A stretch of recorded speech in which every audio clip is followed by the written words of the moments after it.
Screw it. We'll do it live.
Oh yeah, this is Sci-Fi Snob, and this is the Toplofty Lounge here for a smooth show for you today.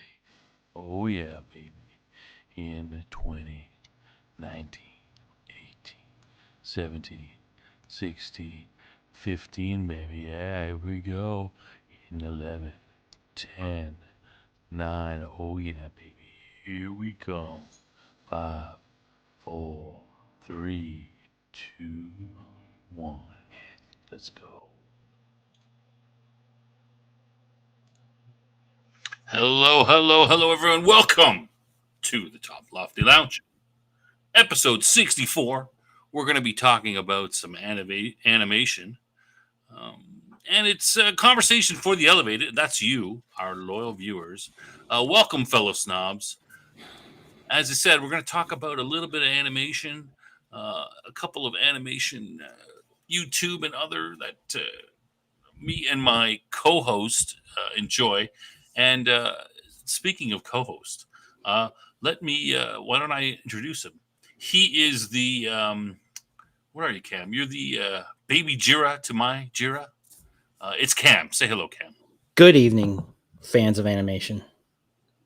Good evening. Yes, good evening. There's something I'd like to note right off the bat, if I may. Really? Oh, okay. Well, this is completely unscripted, everyone. I have no idea what Cam's going to say. Well, we're at 617 subscribers, which I think is a loss of 2. So, utter failure on that part. And then, just an observation I was making, episode 64. That's a greater number than our typical views. So, yeah. So a little we're bit of doing a downer. No. We're doing terribly. The show is bordering on cancellation. Well, we've got. It says we've got 4 viewers right now, so that's 4 more people than 0. So, Well, but that said, I certainly appreciate all the fine people that do come in to watch the show, and especially those that chat. So why don't we say hello to the couple of our loyal viewers that are here? Let's say hello to James. Yeah, hello, James. Good to see you. Weatherman, of course, our most loyal viewer, here for just about pretty much every show. And 2 others. We're up to 5 now. 3 others that are lurking in the background somewhere. Or maybe that's just Cam with his browser open 3 times. I'm not sure. But either or. We just dropped down one more. Either or, welcome. We appreciate you coming in. We don't do the show. Cam, you can't be so. You can't send out the negative waves, man. Don't send out the negative waves. They're the realist waves. Positively, and be happy with the people that are here watching the show. I mean, it's August. People go away for vacation. I'm sure that the numbers will pick up. Well, honestly, the only time that I'm that's all. The only time I'm truly disheartened is when there are 0 people listening. It's like 1. Hey, I'm okay with that. So there's always be me. So you don't count for that. Oh, I don't know. Okay, I'm not a viewer. I guess I'm not technically a viewer. Oh, and we're down to 3. So wow, cratering. Shouldn't have said that. All right, let's put the chat up on screen. because we like to hear what people have to say. Yeah, welcome, gentlemen. All right. Now, for all those people who, those two people who left early, or whoever, they're going to miss out because we've got something. I mean, not special. Well, it is special. It's our regular. It's our regular thing. You want to go ahead, Cam? It's your thing. Oh, should I ask? Do you have anything, any administrative stuff before we go? We carry on with the show. Do we have any administrative stuff? I don't think so. Like and subscribe, all that jazz. Maybe. Yeah. Well, yeah. Please do something. Are you referring to our first segment? Are we going to open up with this? We're going to go for it. We're going to open up with your segment. Okay, let's do it as we normally do, right? Yeah, but DP's not here, so. We have to wait. No, we can't. You know, he might be busy. Who knows? We have to wait for DP to come. Do you want me to wait? No, we should go for it. Just so that everybody's not, we have a tool segment, of course. So that's the, that's the important. It is a brief tool segment, so it's very brief. Yeah. Well, let's go. Let's rock it. I'm going to turn the chat off. Well, it's not off, but it's off the stream, so that we can see the full tool stuff. All right. Okay. So let's do it. Let's take it away, Cam. Tool segment. Go. Or would you like to? Oh, there we are. It is brought up. Oh, sorry, I was looking at the. Wait a minute. Okay, we're pretty far behind on the on the. Okay, well, you're far behind on what? Am I got the wrong one on here? Wait, what's? Well, I'm not seeing it on the YouTube. There it is. It just popped up. Okay. Oh, you're a little bit behind. Yeah. Okay. Well, okay, we're there now. Oh, look, Green Girl has just joined us. Oh, here for the K-pop demon. Okay. Okay, well, we'll have to do that last. We're going to do that first. Oh, well, okay, here we are. After winding its way around the Northwest and then other places unknown, my new Knipex Cobra ES water pump pliers have finally arrived. This is the they look nice. Yeah, they are. Knipex is their products. I mean, it's one of those things. Well, first of all, I love high quality products. It's like, period. I just love it. That's one of the reasons I love Swiss Army knives. And, you know, in a world filled with garbage, it's refreshing to hold something that is clearly a high quality product and, of course, proves out through use. Anyways, I have to agree with that. I completely agree. You know, they were full of crappy crap. I hate that stuff. Right. What happened to the washing machines and that last 20 years, you know, the fridges and stuff. Yes. Well, speaking of that, I've I had a bit of a crisis with some smoke detectors today, but that's neither here nor there. But they're old is the point. So 20 years. Yeah. So anyway, I finally received these, and unfortunately I haven't had a chance to really use them yet. This is a modification or a variation, I should say, of the standard Cobra water pump pliers, which have a blunter, typically have a blunter nose to them. But this one features, obviously the elongated nose to enable you to reach into, narrower places and things like that. But it also incorporates some functions in the jaw, and maybe you could pick one of those photos where it's showing the jaw detail. How was that one? That was better. Yeah, that one's good. Yeah. So you could see on the upper jaw, there's a little, like a semicircular cutout there, right at the tip. And so it's a channel, actually, you can't see the channel, but it continues down the length about maybe half inch, there. 5/8 of an inch. Yeah, there you go. Yep. And and in this photo, you can also see there is on the bottom jaw, there is a channel that is going, a semicircle is going laterally across the jaw, or across the width of the jaw. Now, these are some nice features that allow you to do some special things. The Knipex twin grip pliers, which are more like a standard plier as opposed to water pump plier like this, they have these features at the tip, so you can do things like help extract strip screws, things like that, or grab other things.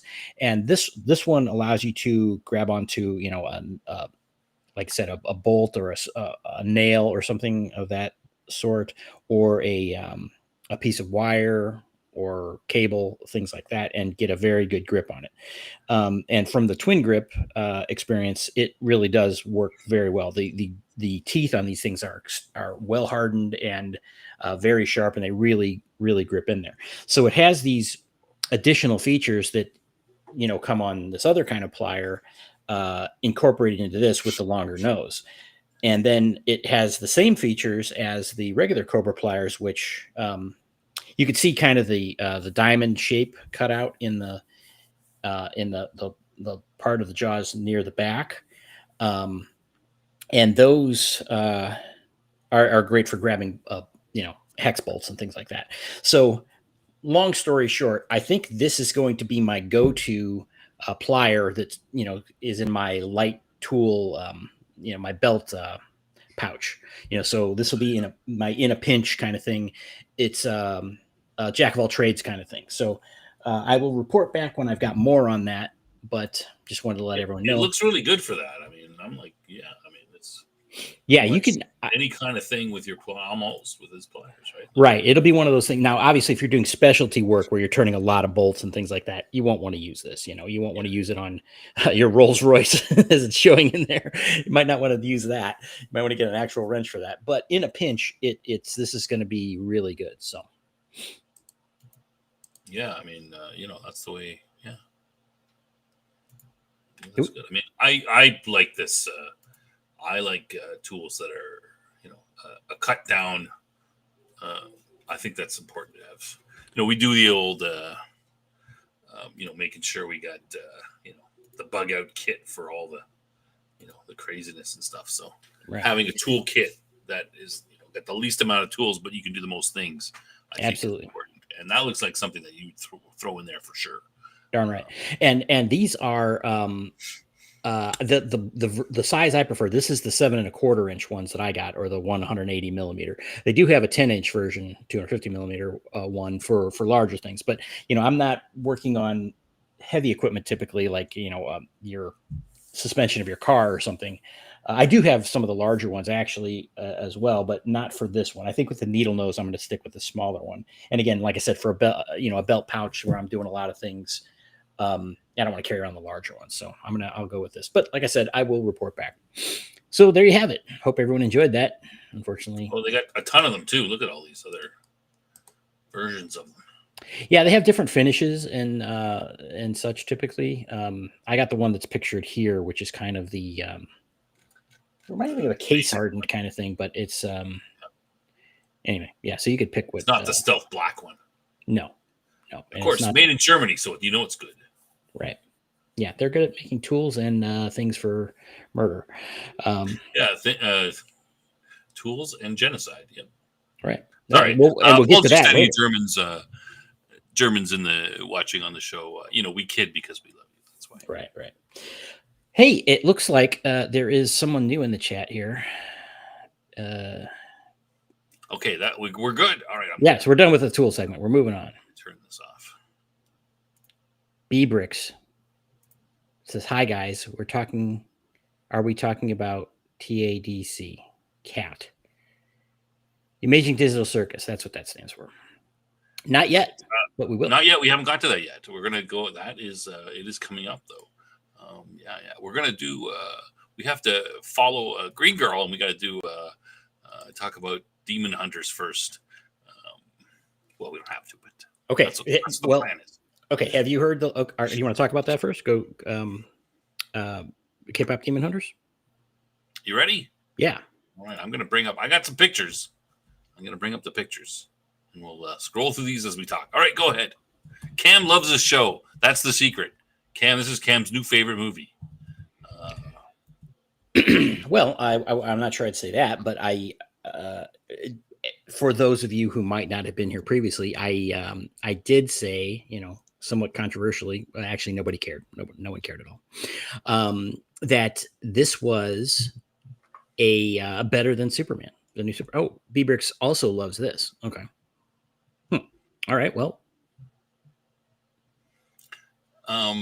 Now I didn't love it, honestly. Oh, okay. So this is your first comment on it, right? Yeah. Okay. Well, I don't know if I said this before, but I didn't love it. My kids loved it. I have 2 girls. They loved it. They thought it was great. Now let me say, I appreciate it. I think it's a good movie. And for the reasons that we're going to talk about in a later. And I actually would agree that it is better than the Fantastic Four, the new one. And I would say it's better than Superman. I would agree with Cam too. But that's from the writing and everything, all that stuff. Yeah, it's just not for but, you. I think is but what it's you're not saying, really for right? me. It's not my your. Kids liked it. I would have liked to see less singing and more demon hunting. Okay, well, let's get into that. The start with that if you want. You don't think that there was a good amount of demon hunting in this? No, it was kind of like at the side, like, oh, let's sing, and then let's chop up a few demons while we're they did it on the plane. Yeah, not a fan of singing anime. It's not really anime. Yeah, you're right. It's not really anime. There's some singing on the plane. But there was demons on the plane. Okay, they do the at the same time a lot of time, right? So yes, the demon hunting is happening. Excuse me, kind of during montages or cutscenes, or not cutscenes, but montages, I guess. A lot, So the first, I guess this is spoilers for anyone who's not seen it yet. And so at the beginning when we first see the girls here, they are on an airplane, and then and they're late for their show. They're right. They're late for their show, and they seem unaware of the fact that they're late. But I think the idea was so the demons are the crew of the airplane. So I think it was they were taking them away from where they're supposed to be, because when they show them and they look back and their destination, the stadium where they're playing at is in the background, so it's like they're passing it over, so they get into so then they go into this song in which they're fighting these demons on this airplane, which boy, Bbrix is really excited about this. Okay, well, I appreciate that enthusiasm. Where they go through this whole thing where they're fighting these demons, and now if you want to talk about just body count here in terms of demons, demon deaths, I shouldn't say that, that was a bad choice of words. Demon deaths, because they don't really die, they just go back to where they're from. I guess they're just, well, I don't know, do they die? Because did we ever see any so the stewardess or the flight attendant, I'm pretty sure they're just banished. It's pretty typical. Maybe. I'm not 100% sure about that. But I guess that would be a deep lore question. But they're slaughtering them by the hundreds, in this movie. So, and there's at least, there's got to be 4 or 5 scenes with them fighting demons directly, and they're usually these very large battle scenes. It's again, it's the 3 of them fighting groups of demons. On the plane there was only a handful of them, but then other times there's literally hundreds and if not thousands of them. And so they're ripping through them. They have superpowers and mystical weapons and all this stuff, Yeah. And so there's a lot of that. But if we were to measure time of demon hunting versus singing, the singing would probably win, right? Yeah.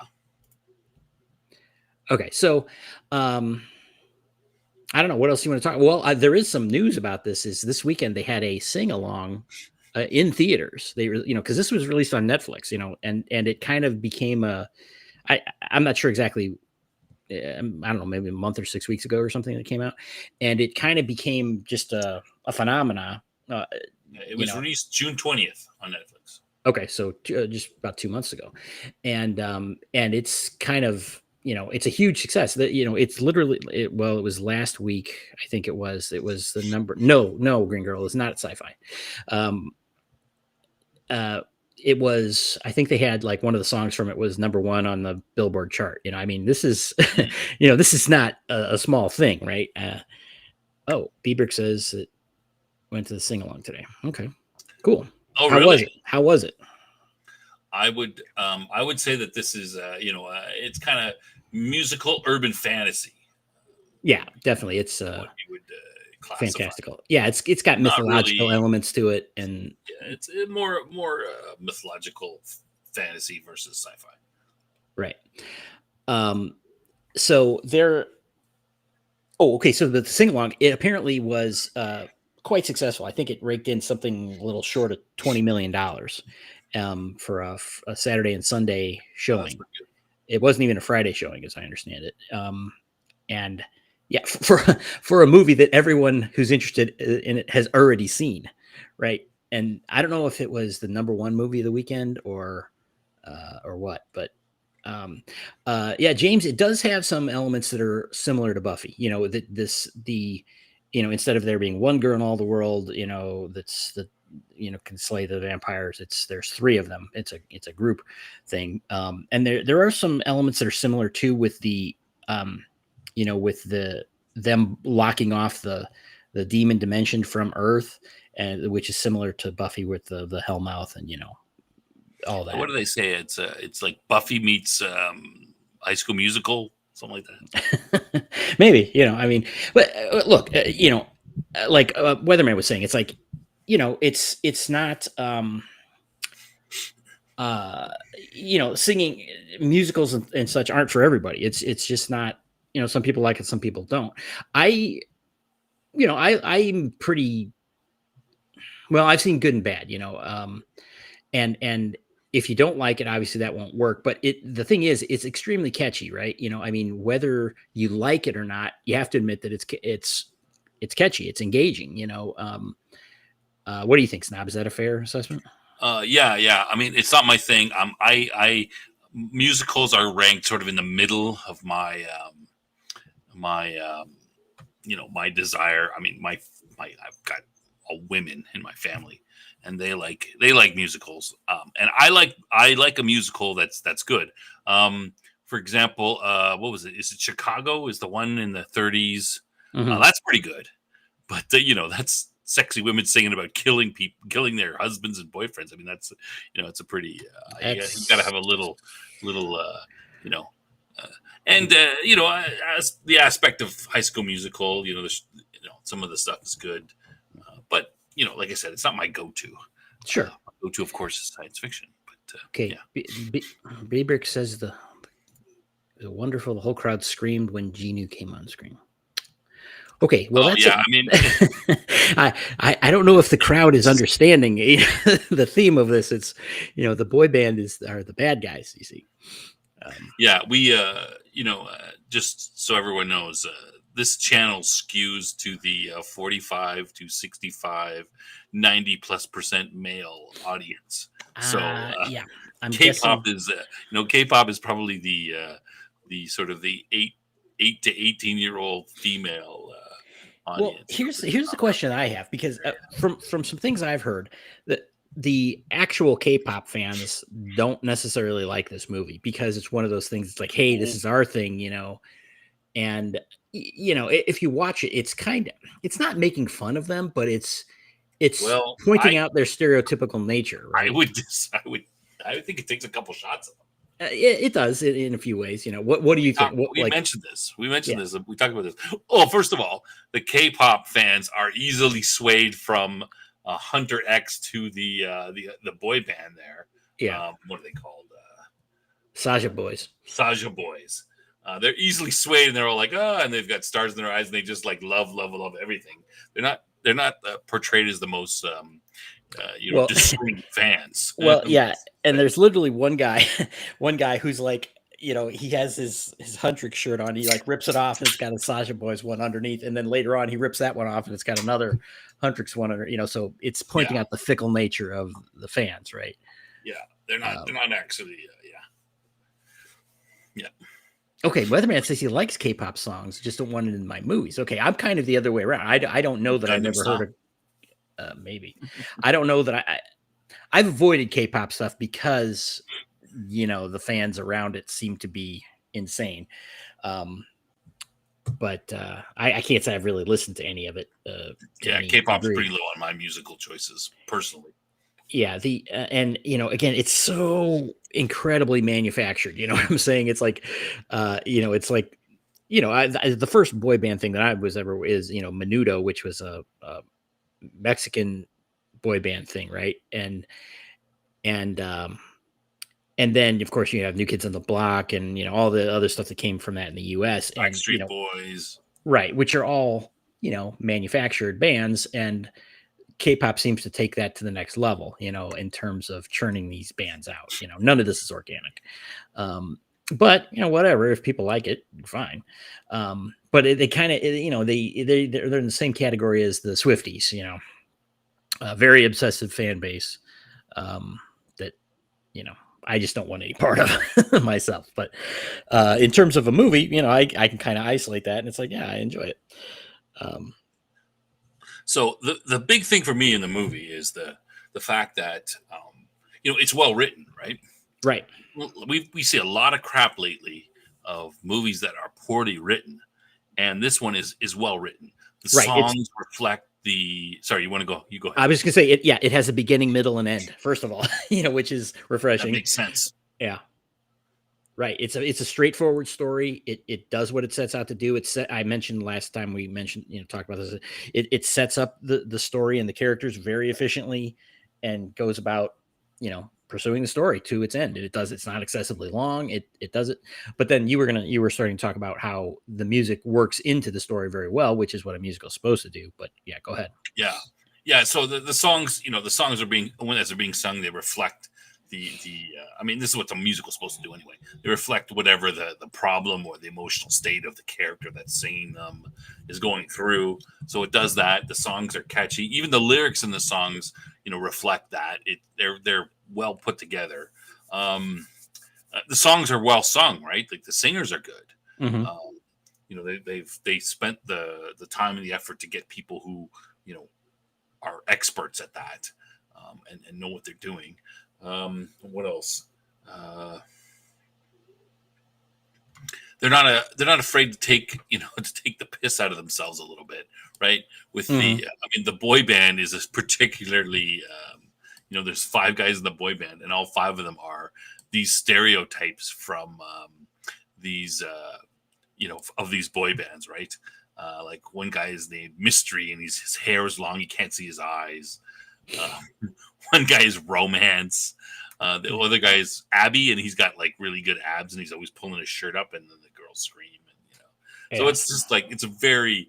I mean, it's not. It's a very typical situation of what girl. There's one of each. Whatever type of boy that a girl likes, there'll be one of them, right? And then Yeah. there's baby, is it baby Saja or baby Jira or whatever? Yeah, I think it's Baby Saja. And he's the non-threatening one. Like it's just the whole, it's just Well, yeah, and the kind other of takes thing, the piss out of women's right? And girls' I mean, choices in men a little bit, but I'm not that familiar with K-pop bands, but I've seen a few things, or whatever, and it's like this could easily be that. I mean, they literally could have just taken photos of them and made them into animation, and it's like, this is kind of it. Um, but at when the one character proposing this whole plan, to go after the girls, uh, with by making a boy band, and all the other teams like, oh yeah, that'll work. It's like, yeah, of course this is gonna work, right? And it's yes, of course it does. Um, which I found kind of funny, and that's one of the send ups you were mentioning, right? yeah, Jinyu, Keanu? he's the leader of the. Yeah, Oh, I mean, should we go over the plot real quick? sure. You want to do it? Okay, yeah, I'll do it real quick. Basically, it starts out, and this is spoilers, so if anybody doesn't want to be spoiled, go now. Close Um, yours. yeah, so it starts out, where they're getting in, they're the concert's coming up, and then it like very quickly goes and shows you the background of this, which is ancient Korea. It's obviously Korean, and it shows that there's these demons where tells like with a narrator that these demons have always plagued humanity, and then these girls with mystical powers, thousands of years ago, whatever, showed up, fought off the demons, and then with their singing wove some sort of Hanmoon is what they call it, some sort of spell or barrier that keeps barrier. Yeah, right. It keeps the demons out. Now it's not perfect because they can somehow breach it at different times, and so then they show, basically. So there's always been this trio that goes down through history, and they show them, like in the 30s and the 50s and 70s and 80s, these different groups of girls, and now this is the current group. And then it goes into very briefly about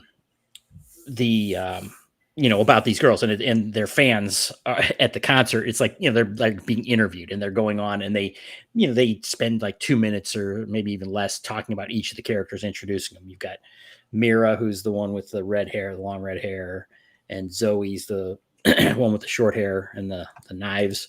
And then Rumi is the main character with the sword. Basically gives their background, and then it goes right into it with them on the plane, and then the demons are trying to keep them away from the show or whatever, and then they come in, this big fight scene. Then they they wreck the plane, and then they jump out of the plane and are fighting demons in the air, coming, and they land in the concert venue, and all the fans think this is part of the show, right? It's like special effects and everything. So they're literally killing demons in the show. And everything goes great. And so they sing their big song, and then they start to see, so they know that the Hanmoon, it's like they're working towards making it permanent. So it seals it off forever. And that's portrayed as it turning gold. It's shown as blue normally. And when the demons break through, it's shown as like a pink color. And the gold is, what it's going to be when it's completed. So that's kind of the whole thing, is they're on the verge of finally blocking them out forever. And that's why the boy band comes in to which is started by a demon, one of the demons. There's the demon lord or whatever, I don't know if it's Guayma, yeah, the devil character, who is a not a corporeal person. It's like this big ball of energy or something. And so this guy, one of the demons, comes with his little instrument, and he's like, he sings this song kind of mocking them about how, the hunters are owning them. And then he formulates his plan. It's like, we're going to put this band together, and we're going to go and take them down, right? And turn the fans against them, and so on and so forth, so they can collect all their souls. Okay. So then the girls are, this is supposed to be like the end of a tour or something, and they're going on a break. But Rumi, the main character, decides that she's going to just go right on to the next thing, which is their next song, which is supposed to be like the vehicle for them, finishing the Hanmoon. The Golden, yeah. Right, yeah. The single is called Golden, and it's the Golden Hanmoon. It's supposed to keep the demons out forever. Right. And so the other girls, it's like they're all looking forward to time off, and their manager's like, oh, I got you this vacation thing or whatever. They're like, we don't want to do anything but just sit around, basically veg out. So, and then Rumi decides to go ahead with it, and the other ones are like, oh no, we got to do this. And so they go on and they start promoting the whole thing. Now I forget when. So you missed the main thing. There's a secret. Yeah, when does the secret reveal? So that doesn't matter. We're not going to go through the whole movie. Okay, we just want to give people the. Okay, fine. Well, the one thing. So the main thrust of the story is. Yeah, well, it turns out Rumi is half demon. Her mother, who was also one of these mystical girls, was somehow killed. We don't know what happened to that, and apparently, was somehow hooked up with this demon, and we don't know what happens there. We never get it, but she's half demon, and so the demons have these like glowing runes or something on them that show up. Yeah, and they establish that when on the plane, when they expose the the people on the plane for being demons, and the girls can see these runes, so normal people can't. And well, it turns out that Rumi has these runes all over her, well, over part of her, basically her upper arms and neck area, for example. So she always wears like turtlenecks and things. So she's been hiding. The other girls don't know this. She was born this way, and we find out, that their mentor, which was one of the other girls that was in this group with her mother, knows about this and has, basically told her to keep this a secret, and that completing the honeymoon will remove those from her. That's what she's working towards. She doesn't want to have any part of being in this demon stuff. She just wants to be a regular person. Da, da, da, da, da. And she is. There's no other than these symbols. She doesn't act like a demon or anything. Obviously, she's a demon hunter. Okay, so then it goes on. But the other part is she's got a problem with her voice. Her after the show, her voice kind of cracks, and it's like, oh well, we got to rest this. So then they go this whole thing. They're going to go to some crackpot guy to get some cure for her voice so they can continue this tour and finish the honeymoon. Okay, so now this is when the Saja boys show up. They've got this whole Cam's going through the whole movie. Well, what? Okay, I'll stop and you go ahead and finish summarizing it.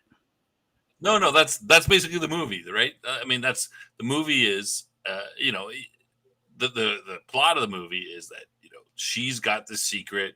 They're still trying to get rid of they're trying to sing the song, but she's got this problem with her voice. Plus, she's hiding it from the other two girls that she's half demon.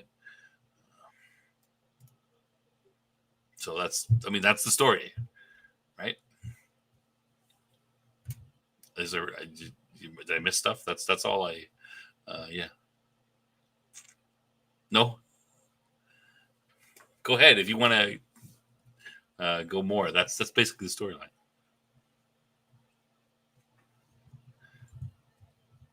Cam, are you still there? I was waiting for you to finish. No, that's okay. I'm it. Done. All right, let's go on to Amazing Digital. The basic storyline. That's the basic storyline. Okay, we're done. Okay, we want to put a little more detail in there. Yeah, the five show up, the boy band, and they eat into their popularity a little bit, right? There's a little bit of back and forth, and then there's a big battle at the end. What's the name of the Idol Awards? They have the Idol Awards at the end, and they're going to go head to head with the Saja boys, and the Idol, the Saja boys don't show up. They perform their song, and then what happens? The demons. Oh no, okay. They're supposed to perform Golden instead of Takedown, right? They have two songs, right?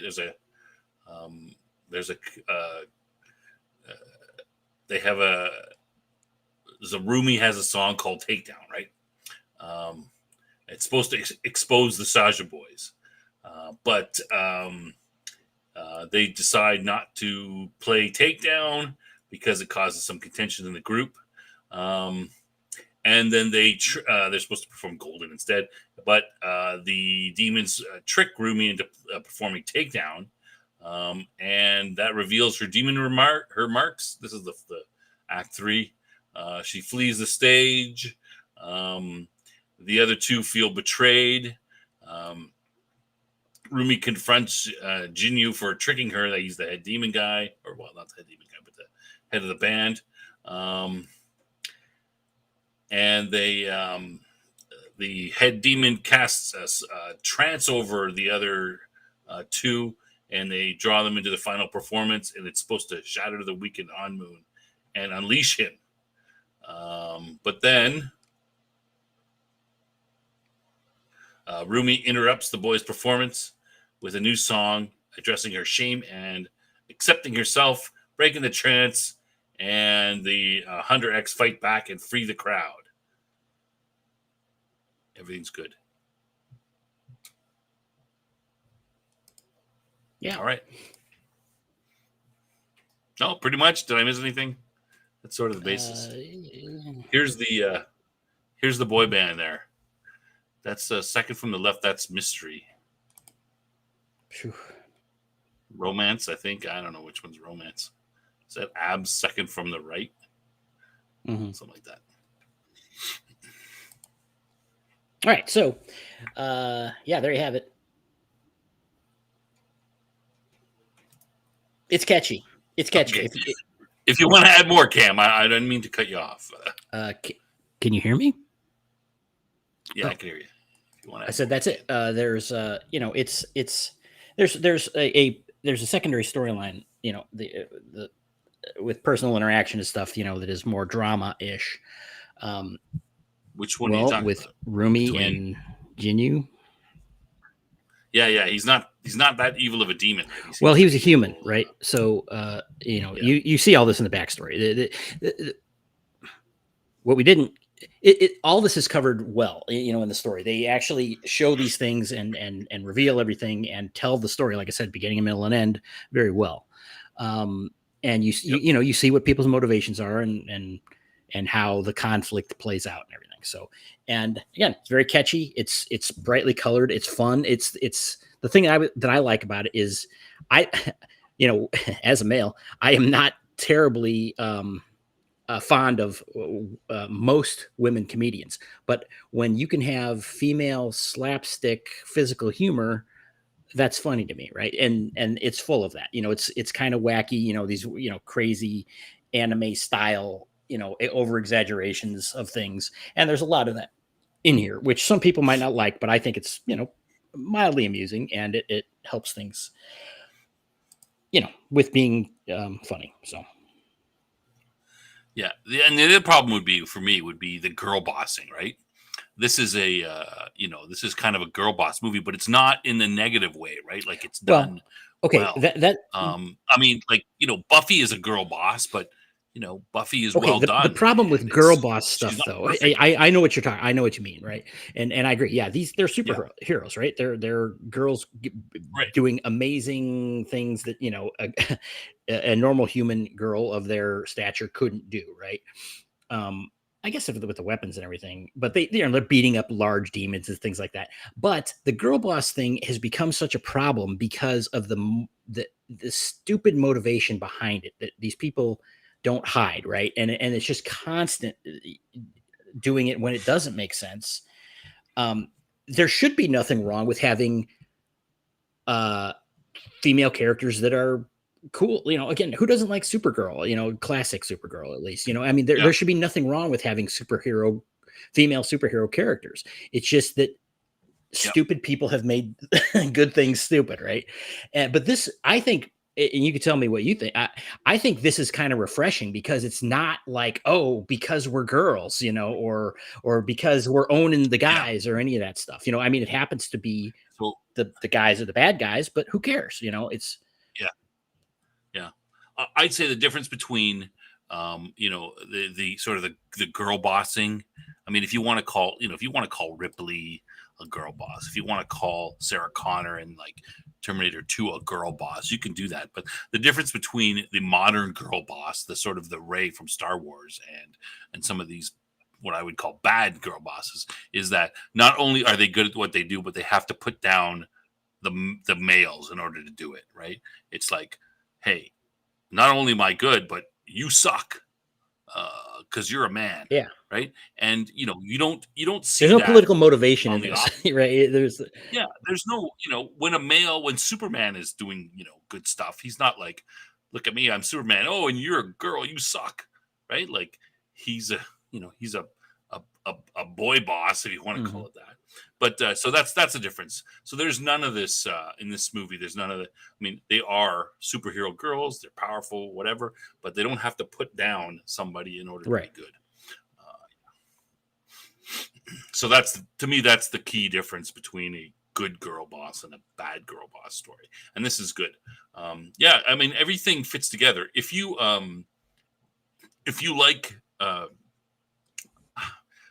like musicals and K-pop and this kind of thing, would you say that this is a perfect movie for? It's pretty near on, very well done. Yeah, I struggle to find any faults with yeah, it. that's the way to put it. Is I can't really sit there and go, boy, there was really some fault. I was thinking about it a little bit. It's like, oh, could they have done this or that? And like we talked about with Rock and Rule, right? And when they kind of revealed things, I'm like, might this have worked a little better if they didn't reveal them to be demons like immediately?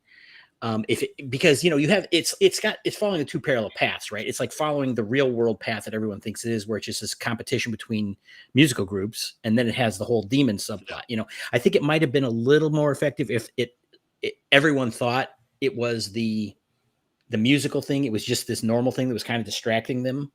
And then it was revealed that the two things are really the same, but not strongly. That's a very minor quibble that maybe it's 6 of one, half a dozen of another. But yeah, I know if what you're saying is this movie set out what it accomplished to do and did it well, absolutely.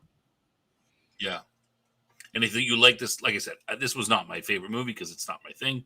My kids really liked it. But if this is your thing, I think you'd really like it because yeah, and I mean, how many movies that are our thing? Like I love superheroes, right? I've seen so many garbage superhero movies. I'll take a well-told story that's not my exact preference over a garbage story that is my preference any day. Yeah. Anyone who watches this channel, I'm a big story guy. If it's got a good story, you're halfway there to success. And if you don't have a good story, you're going to fail. And so many modern movies, just the story is just. Yeah, it's just it's craftsmanship. It's like, can they tell whatever story it is they're setting out to tell? And this one did. Yeah. Okay, good. Rock and Rule didn't build conflict. It just jumped the shark, and the villain movie was half. You're right. It was. It could have been a much better movie. They just literally spilled everything right from the beginning, and then you kind of sit there and say, "Oh well, okay, that's how it played out." Okay, they did nothing to build suspense or to build up to anything. Oh, I just happened to see Clownfish just put out a video a few minutes ago about K-pop Demon Hunter destroying the box office. Oh, must be referring to this though on the weekend here. Yeah. All right. Okay, so the Amazing Digital Circus. Now we get into things that are YouTube. You can watch K-pop Demon Hunters on pirated somewhere because that's how I watched it. But anyway, the Amazing Digital Circus. So Cam knows more about this one than I do. I've seen the first 2 episodes. I haven't.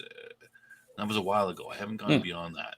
And they just put out the 6th episode, I believe. So that's the end of the season. Well, I think they don't really have seasons. They're just kind of. You don't have seasons. That wasn't an end. It was just a new episode. All right. And they kind of put them out. There's no regular schedule apparently.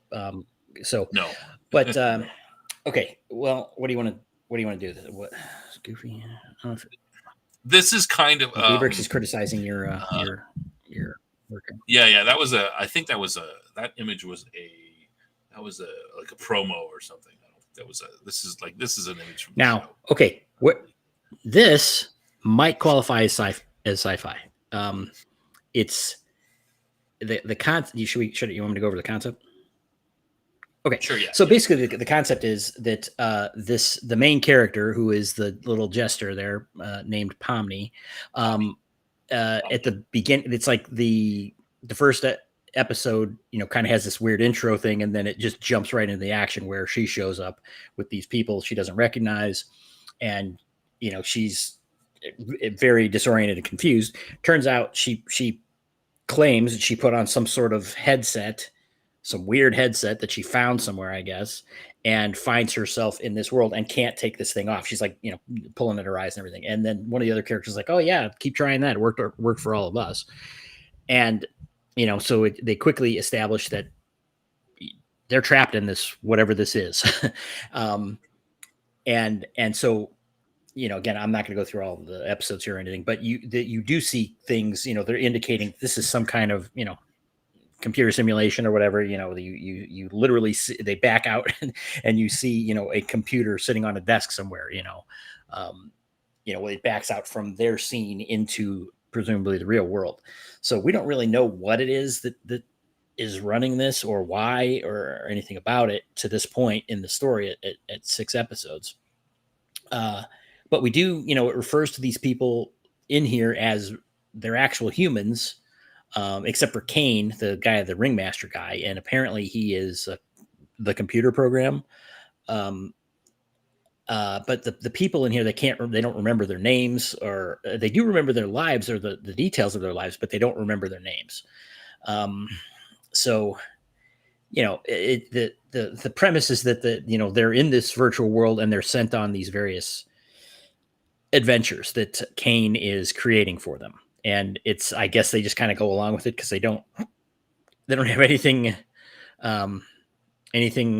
better to do with their, Well, I mean, isn't it that they, if they don't keep themselves busy, they could glitch. Yeah, and in the first episode, you see they what is it? B-Bricks, you seem to be a fan. What is it called? They when they glitch out. It's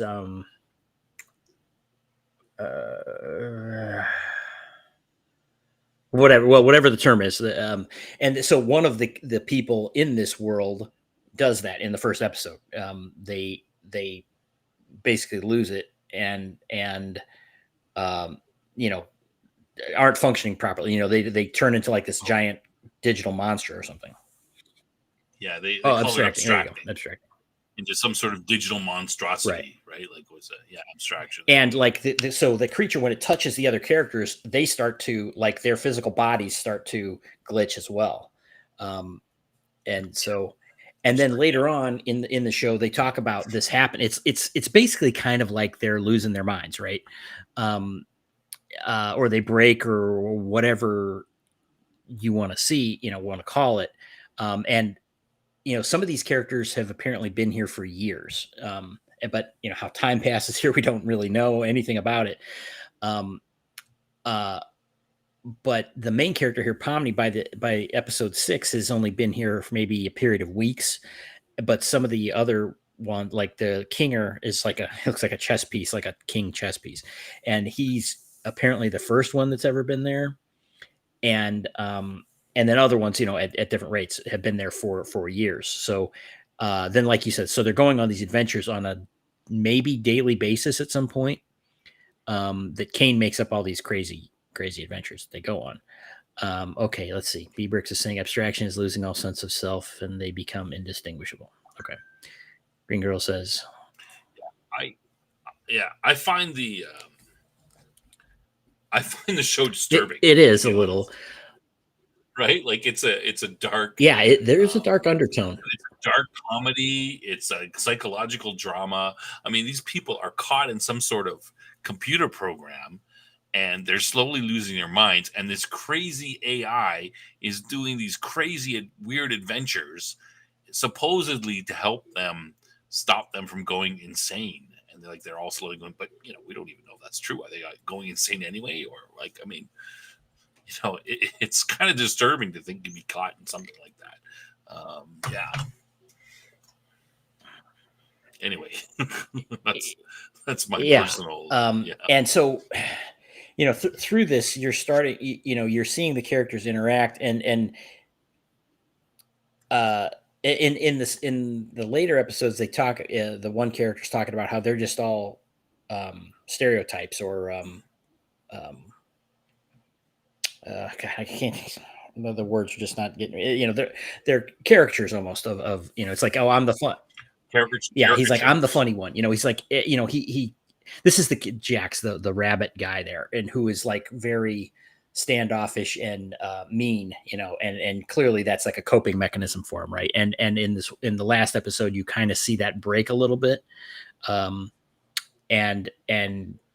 he says things maybe that he didn't want to say or whatever, but he did. By making a connection he didn't want to have with one of the other characters. But, and he's like, yeah, we're basically just all on this road to losing ourselves in these stereotypes, um, and so it is pretty despondent. It's like this. It's like I mean, what they have ahead of them is abstraction, right? It's like they're all there's no way out of it. I mean, it's hell almost, right? That they're in here because it's just this never ending. It seems like a version of Yeah. hell, like a digital modern version of hell. I mean, you have no idea what's going on. You can't escape. There's this guy there. He's like saying he's trying to help you, but God knows what he's up to. I'm the AI. I'll give you this thing. Okay.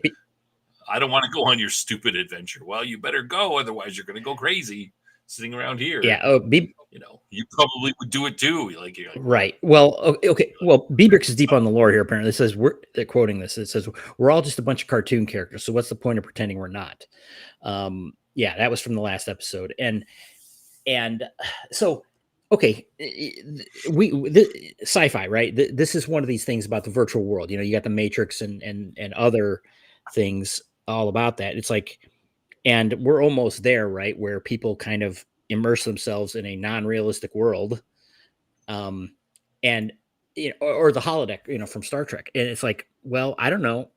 So, some people have said, well, I'd love to do that. Fine, I'll just take the holodeck, over the real world, and it's like, so it could, is it better than the real world? Maybe the real world sucks so bad at some point that you're like, well, yeah, I'll go on these stupid adventures. And like Pomni in like the second, it's like, so you guys just LARP all the time? It's basically, this is role playing, right? I mean, I've known plenty of people that are like, I'd role play all day long. But well, I mean, what choice do you have, right? Here's some crazy guy giving you some weird ass, adventure to go on, or am I going to sit here and just be bored and slowly go insane, right? Like, you'd be like, all right, well, I might as well do something. So is it? Let me. It's very surreal. Yeah, absolutely. Is it sci-fi? All right, you want to? Yeah, let me see if I can. Let me pull up the. I got to do this. I got to take this off, I guess. Well, while you're looking that up, so Bieber says the irony is it. Well, I'm trying to pull out the. Pull up the.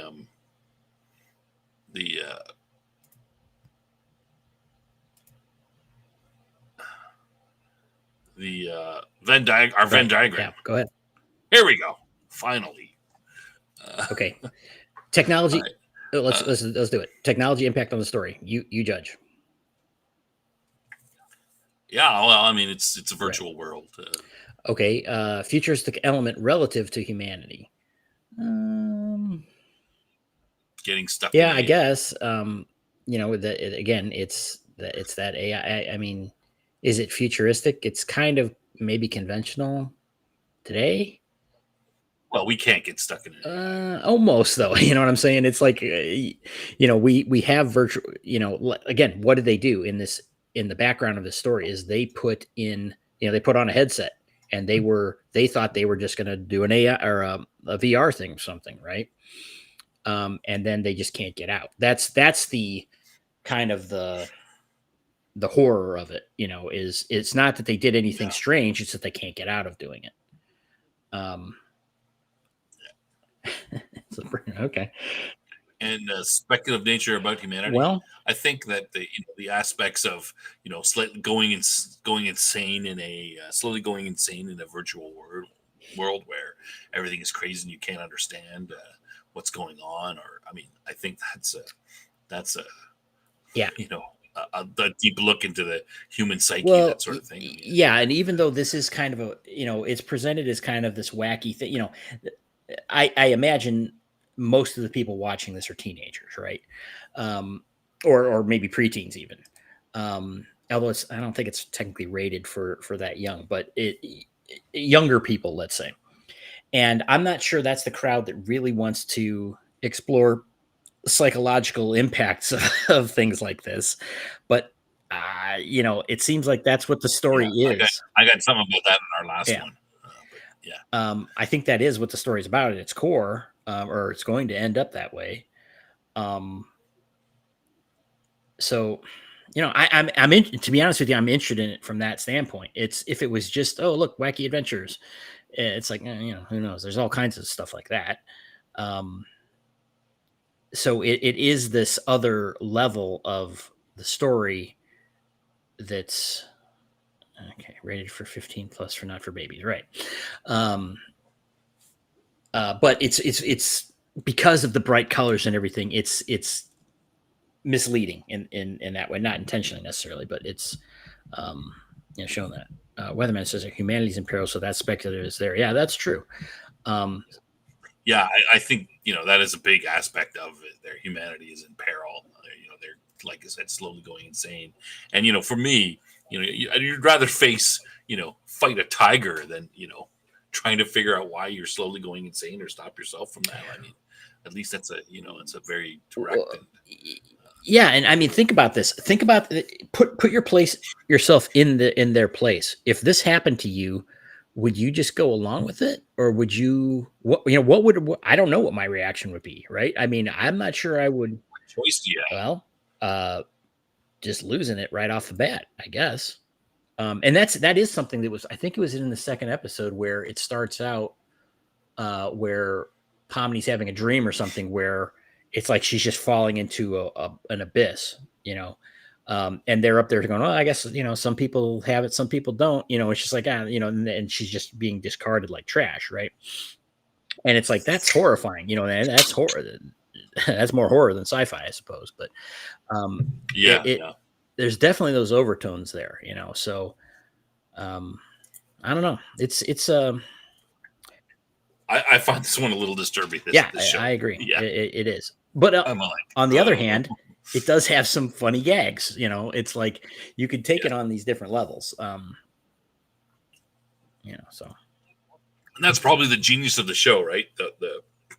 The mixing of the funny and the absurd, the bright colors with the very deep, disturbing, psychological dark comedy drama that's going on. You're like, what the hell? Right. And so there's some, like, I think it's in episode 2 where they go on this adventure to like Candy Kingdom or something, and I think I mentioned this before, and they run across this NPC, and they end up in the back rooms or whatever, or in the depths of the program or something, where this NPC realizes that he's not real, that he's just a program.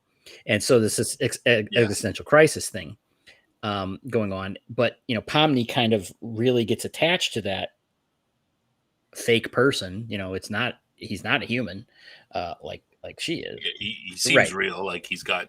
And so there's this whole thing. It's like, well, maybe you could come back and do. And it's like, then you are getting into the question. Well, what makes a human, right? What is real? What if you and meaning the same thing with AI, and is it alive and all that kind of stuff. Doesn't Kane at the end of the thing just he just obliterates him. He's like, oh, one of those guys got through, and he just literally just turns them into confetti or whatever. And and he says something. It's like, oh, if we start getting those guys and losing track who's real and who isn't, it's like, okay, so that's that's another brick in the whole thing about what's behind all this, which we still don't know. But there's another, the third episode is with Kinger and Pomni, where they're basically separated off, and it's, the story focuses on them, and Kinger's crazy. They make that point. Oh, he's crazy. He's great, because he's incoherent a lot of time. And it's but then in this other world, it's like he explains, it's like, oh, when in the darkness, because it was a horror thing, and it's like in the darkness, my mind kind of comes back to me, so it's like he's in the midst of losing his mind, right?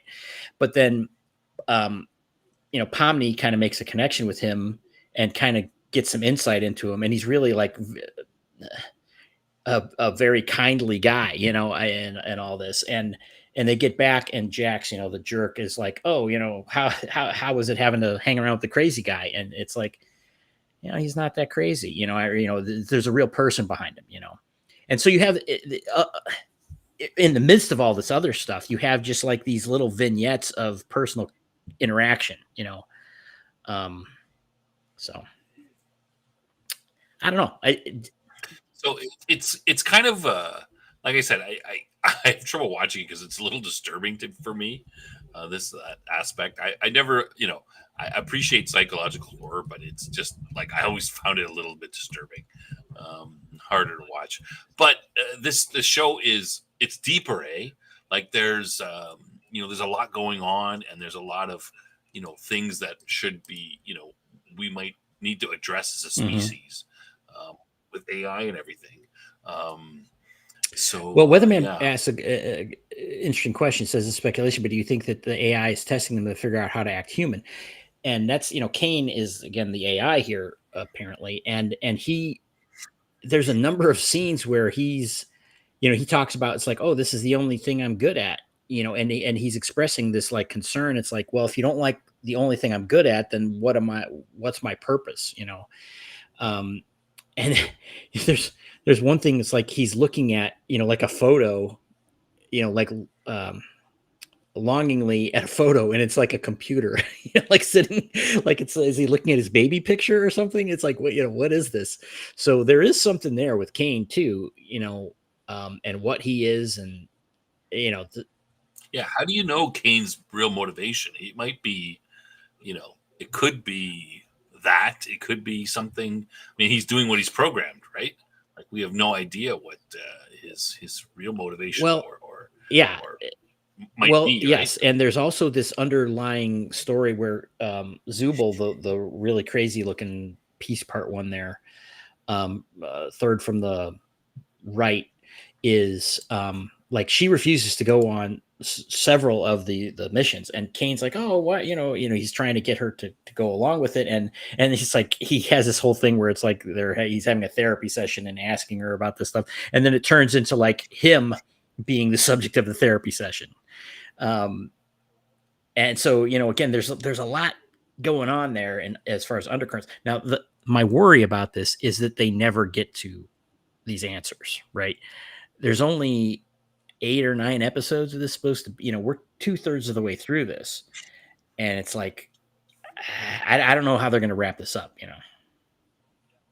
Yeah. Like what is going on? Like, and what is the overall? Do they even know? Do the writers even know? Maybe they haven't even figured it out, right? Like what we're talking about, we're speculating on what Kane is. Maybe they don't even know yet. Yeah. I hope not, because I prefer stories that. Yeah, I have a feeling this Getting is not going to be a J.J. Abrams kind of thing. I have a feeling that they do have a point behind all of it. But well, it's been almost 2 years. The pilot was released in October of 2023. It's almost been 2 years since they first started this. So you got to think that maybe they have an idea of what they're doing. yeah, I think that I'd bet they do. But part of the reason I wanted to B-Ride says Gooseworks has had the episodes written for a while. All right, maybe, yeah. Part of the reason I like to I want to highlight these, because this is some, like I said, I'm a little disturbed by this story, this whole setup, but this is good storytelling, and this is deep, looking at aspects of being human. If people don't like what I'm good at, what am I supposed to do? I mean, this is kind of the existential crisis of every of many people. Yeah, right. And in terms of so brief aside, like I really like episode 3, which is the one with Kinger and Pomni, the horror one. I like it for a lot of reasons. So the visuals of it are way different, because it's all completely not this bright setting. It's very dark and like wood paneling and all this stuff like that. And but it's it's also my favorite because I like Kinger and so it's kind of his background story, and you do see this human connection. It's like, okay, that's, you can relate to that kind of thing, right? Outside of the wackiness of this, and one of my pet peeves is I cannot stand stories that are like, oh, you're supposed to have this reaction now, so have your reaction, right? It's it's just bad melodrama and all this stuff that isn't credible. and that just that's one of the things with later seasons of Buffy the Vampire Slayer, which I was a huge fan of. It became that, to me, it's like you don't want to do the work of storytelling, you just want to manipulate people. It's like it gets weird. But this one, again, those moments, like in that episode, weren't that. It was like this was a genuinely portrayed moment between two characters. So I really like that. Yeah, they seem to put the time and effort. Yeah, Weatherman, they have a story Bible. They know where going. I mean, I'm not saying that that's not true.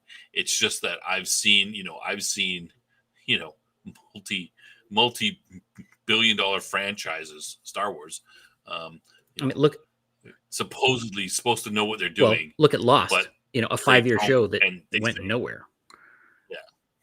Yeah, but I mean, so I don't. I mean, I'm not saying that they don't have a Bible and they don't know where it's going. Just that I don't believe anything that anyone tells me anymore, because you look at Star Wars, you're like, how could you write this? Spend $500 million or $250 million on this movie and not know where the thing is going. Like, yeah, you have no plan, you have no whatever. Oh yeah, whatever. So I'm a little. I mean, like I said, I believe you, but I'm just skeptical. Well, and that's contrasted with, Babylon 5. Hey, by the way, everybody, Wednesday nights at 11 p.m. Eastern, stop in on this same channel for Babylon 5 retrospective. But Babylon 5, yeah, I put that right in there.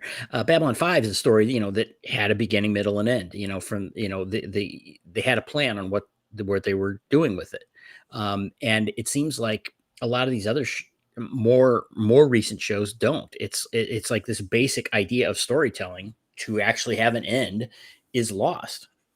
So I'm, that when there is something that has, like this show is promising, it's like it's it's making us think, yeah, there is an end to this. We are going to find out something about this. I'm yeah, it'll be something about the human condition, right, or something, right? Like, there'll be I mean, not necessarily a moral, but at least something that has been examined, right, and we can think about.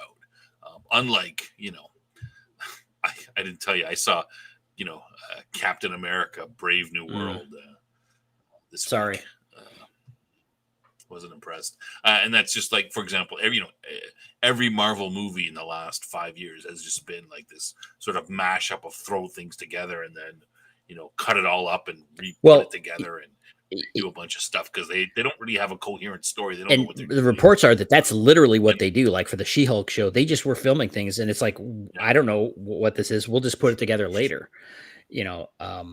Horrible storytelling. And again, storytelling is sorry, this is a little bit of a tangent. Storytelling is a fundamental practice of humanity, right? And we have these psychotic corporations and the weirdos that work for them, like dismantling this vital piece of human behavior. It's really weird. Yeah. There's a way you tell a story, a right way and a wrong way. And you can go off the right way and try different things and stuff, but it's usually unsuccessful. But these people just throw everything together and they just have they fundamentally, my kids are kind of artistic, drawing and writing and storytelling. And I'm always telling them, I'm not an expert at it, but I'm always saying, look, there's a fundamental way you need to write a story. There's a way, you need to set up a character. You need to do this. Here, look at this. Here's a good version of it. Look at this movie or book, and what do you think about it? This is good.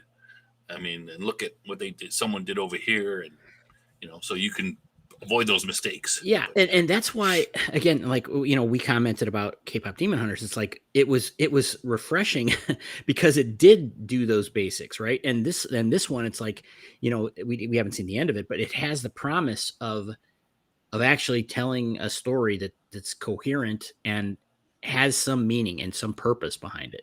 And if that's true, and it's kind of coming in through these side doors, that's hitting with younger generations, man, that would be like a silver lining, in my opinion. Yeah. So I think Weatherman's talking about the Doomsday, the next the Avengers Doomsday movie. Is that they started filming that with 6 Without a Strip? I mean, I haven't been following. I mean, it wouldn't have surprise no, me at all. It wouldn't surprise me either. I mean, they can't, you know, what else can't they, you know? Oh, let me write a script and Yeah, let me knit it together let me with put the green script. screens and, you know. Yeah. Let me just do one. Let me write the script and not even edit it, and let's shoot that. Mhm. Like, Jesus, Insane. I mean, that's the Last Jedi. Yep. Like, I mean, come on. Is anybody going to vet this? You gonna And then edit people it? say, "Ooh, look at the special effects that were there. Isn't that great?" It's like, no, it wasn't. Who cares? Well, I mean, they were good, but who cares if the story is garbage? All right, shall we move on? Sure. Let's do. This is my favorite one, but this is more of my because of my personality, and what I like. Of course, Space King. Yeah. Cam, do you want to talk about Space King? Well, I rewatched it. I rewatched the two parts today. It's it is a parody of Games Workshop 40K property. Yeah, for sure. A very direct parody. Yeah. And it is very modern, irreverent, crude, extremely crude.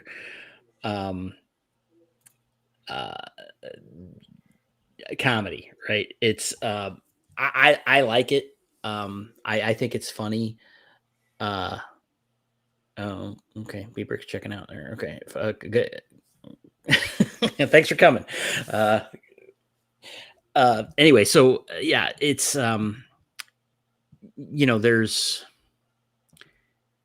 Well, I don't know. I like it. I like Space King. I think it's the kind of humor that's maybe a lot of people would be offended by, but good. That I'm kind of at that point where it's like good. I'm glad to see some offensive humor because so many people are scared to do that. I mean, we've talked about it before. It's there's only 2 episodes. Third one's supposed to be coming out relatively soon, I guess. I don't know. What do you think about it? No, good sarcasm, very sarcastic. Mm-hmm. Takes the piss out of all of the whole Warhammer 40K universe. Makes fun of them just to the extreme. We've talked about this before. Throwing the raiding the planet and stealing all the little boys and mind wiping them and filling them full of drugs and putting the globules from the mind wiping them, putting the globules from the soldiers that are killed into them, so they're basically taking over their bodies. It's basically atrocities wall to wall. I mean, it's the 40K universe, right? Yeah, it's genocide. I mean, literally, they're going on about genocide. The one guy's obsessed with it, and they're worshiping this false god thing. And Space King. He's right. He's gone. Exactly. He's disappeared for some reason. No one knows why. Right. Where he is. Yeah, and so they're following this motivation that's just like no one really understands, and it's wild. I mean, it's absolutely absurd. And you'd have to be, because if it wasn't, it would be really dark. I mean, this one, I don't think it's actually dark. I mean, it's because of it being so absurd. Yeah, I'm not sure there's a strong. It's dark because the world it's based on is dark. That's right. The primary. Yeah, and the things they're doing are undoubtedly, like I said, literal atrocities that they're committing in this, small and large, personal level atrocities as well as global ones. Yeah. But it's I'm not sure this one has any deep meaning behind it. This one is much more just irreverent, crazy. Yeah, it's just irreverent fun. It's not. We're not looking at it as a comment on humanity or anything. Just an aside. I just finally, I finally realized recently. The medic Chestnut. Mm-hmm. You know why he's called Chestnut? No. Because the globules are their testicles and he carries them on his chest. Okay. That's why they call I just realized that like last week I'm like, Chestnut, Oh, wait a second. He's got the globules that are right on his chest. Wait, Yeah. oh. 'Cause He's the I remember his name. He's like, all right, Chestnut. They're like doing everything. I'm like, why do they call him Chestnut? Like everybody else has, Hate Monger has that's a reasonable name. yeah, he's the one on the right in the white armor. And basically he's a, what do they call him? He's the medic. Medier or something. And his job is to collect the globules when the other guys are inevitably killed, or their bodies are, and so then they're preserved and then put into a new victim that they recruit. A little boy that Some kid from some planet they invade. Yeah, they fill him full of some sort of steroids or something. Make him the giant like them. Well, no, they shoot him with something first, and then they wipe their mind, and then they put the globules in him, and then they become the new guy, right? Like they're like, oh hey, they remember. I think. Yeah, because they're like, what happened? After they get Hate Monger got killed, and he's like, they bring him back, and he's, oh, what happened?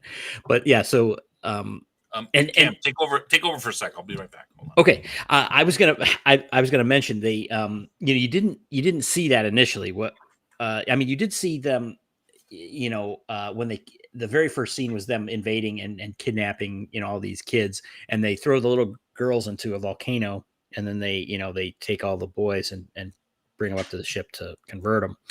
And you see the globules there, but there was the one thing I didn't notice any time previous to watching it today is there was one of the guys got taken down, and I don't think it was Chestnut. I think it was a different medic. You see him kind of going over to the guy, and then it cuts away. So you didn't see, because then later on in the episode, as you see what happens, about them being killed. So it was a reveal that they're basically the same characters via the globules in these different bodies, and that that came about later. That you saw that, but it was kind of shown. You just wouldn't necessarily recognize it, or maybe other people would, and I was just too dumb and didn't until the third or fourth watching or whatever this is. So, their team here is tasked with collecting artifacts of the Space King, whatever they are. So the first one, they did this whole thing, and you collecting all the new troops, and then it immediately cut to this mission that they're on, where they're dropping out of orbit onto this planet, and there's this little alien race, this kind of meek little alien that they're interrogating by beating the crap out of them, and there's all these the armored guys, and they're on a mountain of bodies of these aliens as they're destroying everything. And the one guy, the captain there, he wants to use genocide bombs on everything. He's just he wants to do that, and he turns off his communicator. And the other guy's like, Bryce, the guy in the lighter orange there, he's like, Captain, you got to turn on your communicator, and so headquarters can tell us what's going on. And he's like, it's gets in the way or whatever. And they go to he's like, well, this is he's got like this philosophical thing about, there's 20 billion souls here or something, and we should at least think about talking to them before we destroy them or something. And he's like, okay, you've convinced me. And he starts typing in on his little arm thing that he's going to restore the communications, but he's really just calling down the gene bomb to get rid of everybody. Again, absurd atrocities going on. And so they stop him. They go taken up to the ship where their leader guy, which is this giant skull robot thing, is dressing them down. And then they start fantasizing about a Space King talking to them, and how they're basically all the things that they want to do, Space King is telling them, oh yes, that's what you should be doing. You should just be slaughtering all these aliens and not thinking about it otherwise. And so clearly this is a delusional kind of thing. And through all that, they discovered that, they're not even in the right place. They were supposed to be on a moon instead. So they've slaughtered, this whole population for no reason, because they're idiots. Are you back, Snob? Yeah, you bet. Okay. Yeah, I find it okay. So you're talking about when they go and they meet their boss, right? And Yeah. they dream that they each dream that Space King is talking to them and telling them what they basically what they want to hear, right? Right. Except for well, do you remember what Chestnut, what Space King says to Chestnut? No. Like Space King puts him down, right? Oh, Like that's an important aspect of his personality. Like everyone's like, you're right to genophage these people, and hate monger, you're so hateful, and yes, carry on, you are doing my, and then Space King calls Chestnut, you're a piece of, like he insults him and calls him names. Which well, is, it's an aspect of their personality, right? The other three are all, believe in what they do, but Chestnut has no self-esteem whatsoever. He's been crapped on by them, and I think you kind of see that in the second episode too, right? Like, well, yeah, that comes up because part of the aspect is that he's self-loathing, right? Chestnut hates himself yeah, because yeah, when the whole thing. Well, you want to talk about hate monger's mace? no, go ahead.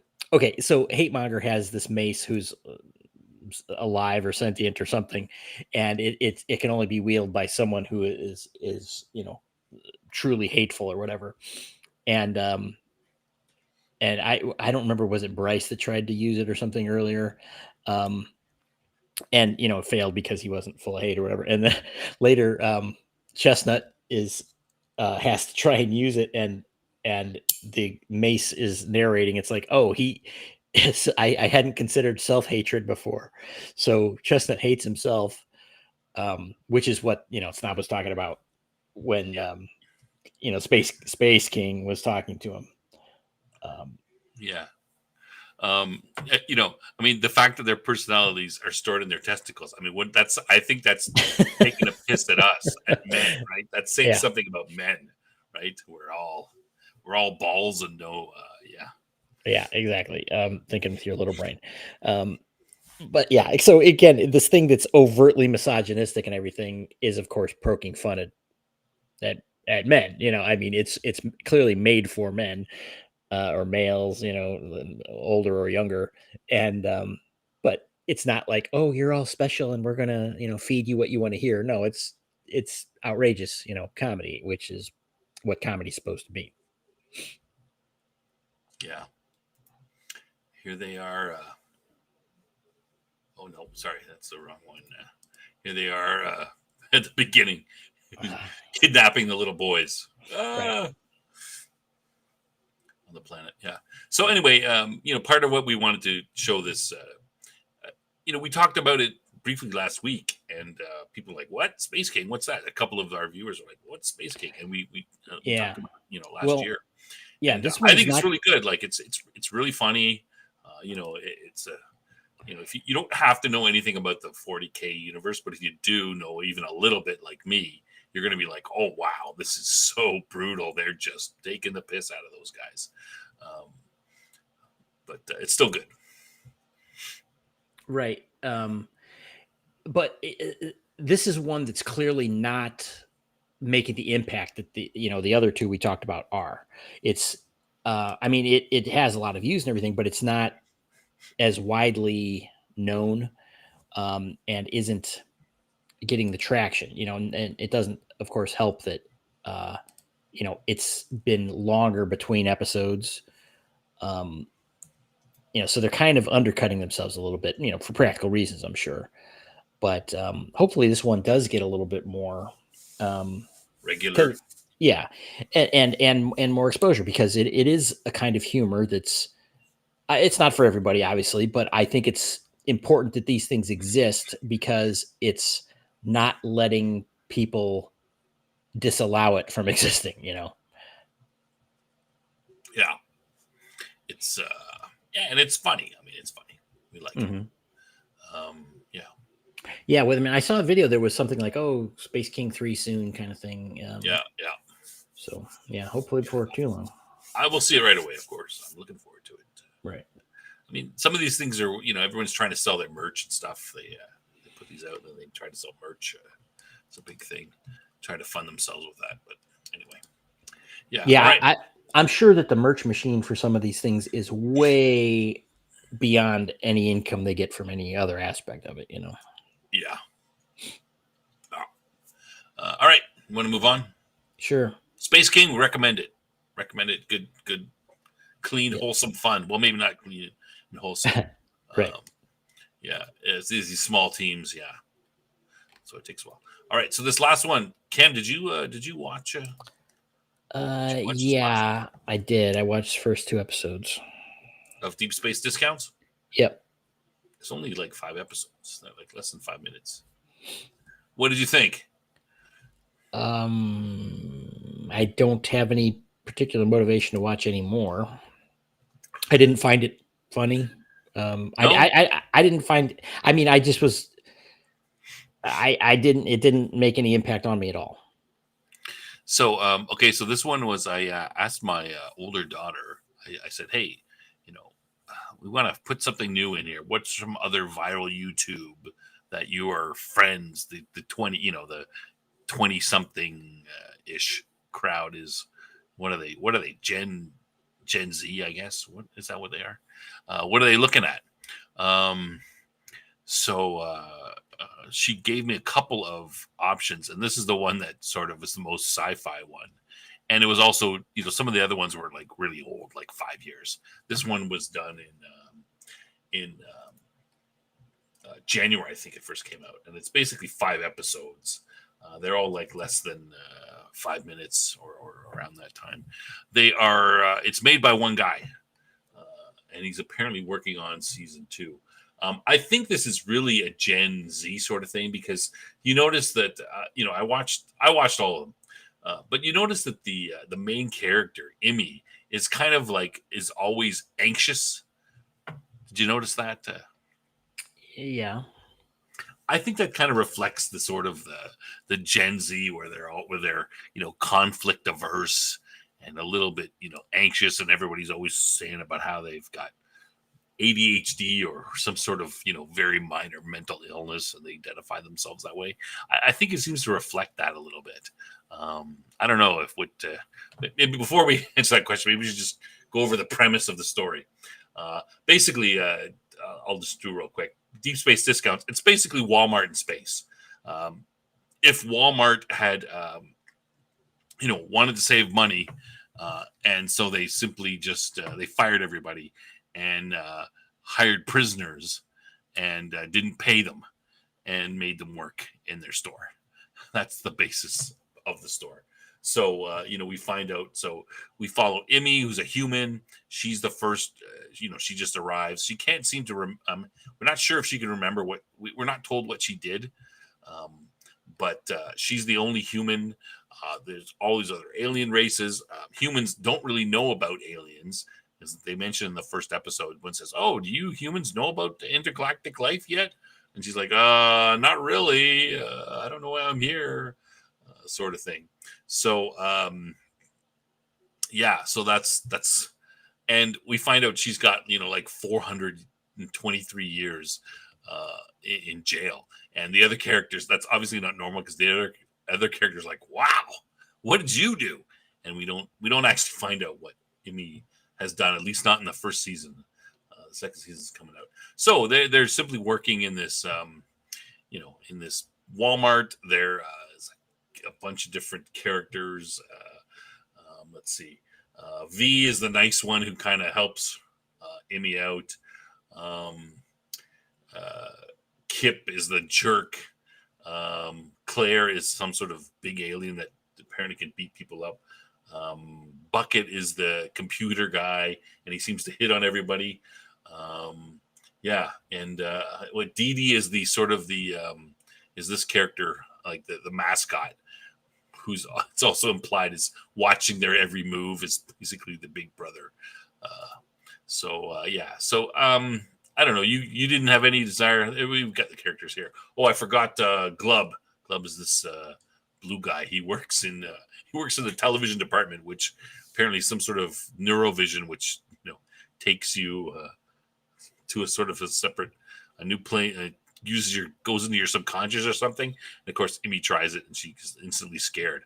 I guess humans are not advanced enough to, be dealing with their subconscious. But yeah, these are like the worst Walmart employees ever. They hate their job, they hate the customers, they don't want to really work, that sort of thing. Yeah. Yeah, it didn't. Like I said, it didn't grab me at all. I'm not Gen Z, and I'm not interested in a portrayal of, oh, I'm anxious, and that's it. Now, I only watched the first 2 episodes. After the first one, I had no interest in watching the second one. I did watch the second one, and it didn't go any better. It's not set up particularly well. I guess it's kind of okay, but it's how is this working? We don't. I don't know. Where this world comes together. I have no idea. It's more of an elaborate setting apparently, because again it involves all these alien races, and it doesn't really set it up particularly well. I don't know. It just doesn't hit for me. It's not. We were talking before about how stories kind of work. Or don't work, and if you're doing a multi-part story, you better grab me at the first part if you want me to go on to the second part, and it didn't. So Yeah, I mean, for me, I think you're a little more harsh on it than I would be. I see that it's the first 2 episodes. I didn't. I watched all the episodes. I didn't mind. They're very short. The It's like I said, it seems to be aimed at that sort of the Gen Z stuff because, like I said, you can see that Emmy here is sweating. I mean, admittedly, you would be a little bit anxious. You're you don't know that alien life exists, and now you're in jail working at a. But I mean, other than these characters, which she doesn't know about. I mean, no one is really that hostile or anything. Like it's no need to be. That anxious about anything, and you can see that she's always got these, except for a couple of specific times, she's always basically sweating and anxious. The third, I'll just real quick, the next episode, the ones that you missed, Cam, break. I wouldn't say I've been missing them. Okay. The episode is they're in the break room and they're eating and stuff, and they get one meal a day, one token, and Emmy's got I think I'll stick with the human food, and the only choice he has is egg. That's it. That's the only thing she can choose. So there's a little bit of interaction with her coworkers.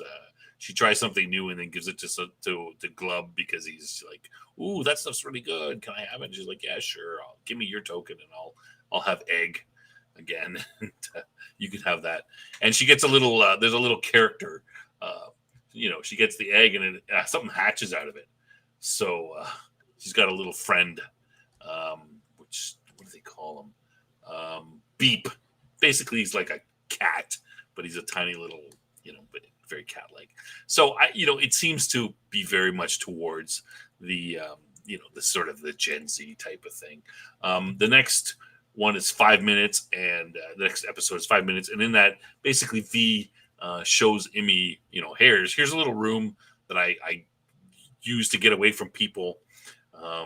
It's a secret thing that I found. You can come here anytime. I'm friendly. I'm nice. I use this to get away from Kip, and Emmy's very.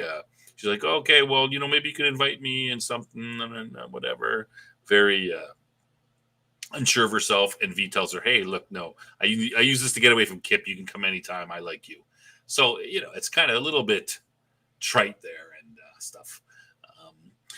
But she's got a friend now. The last episode is called "Very Important Person," and they all get dressed up, and some guy shows up, and they show him around, and this is kind of the setup here. So this might be, if you watch the last episode, you might be a little more interested.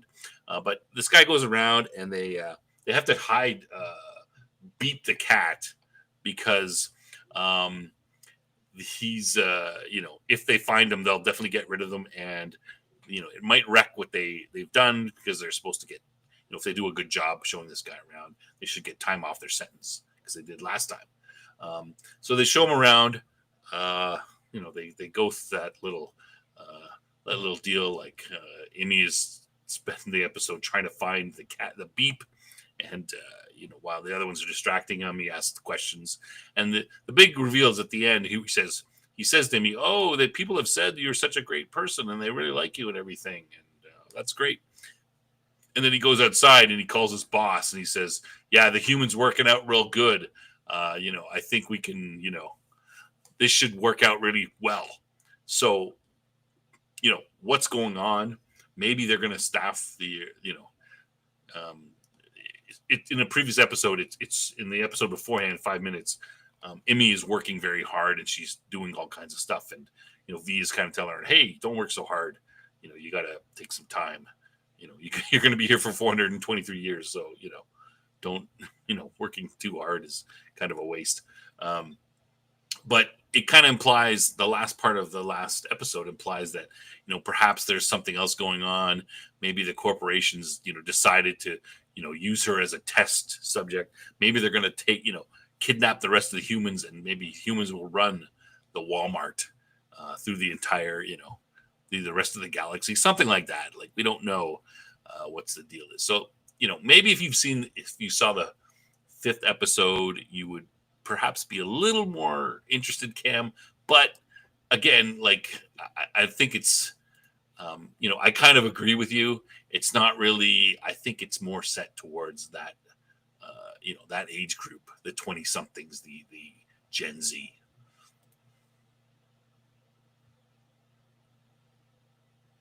No comment? I'm sure you're right. Yeah. It's done by one guy. Mm-hmm.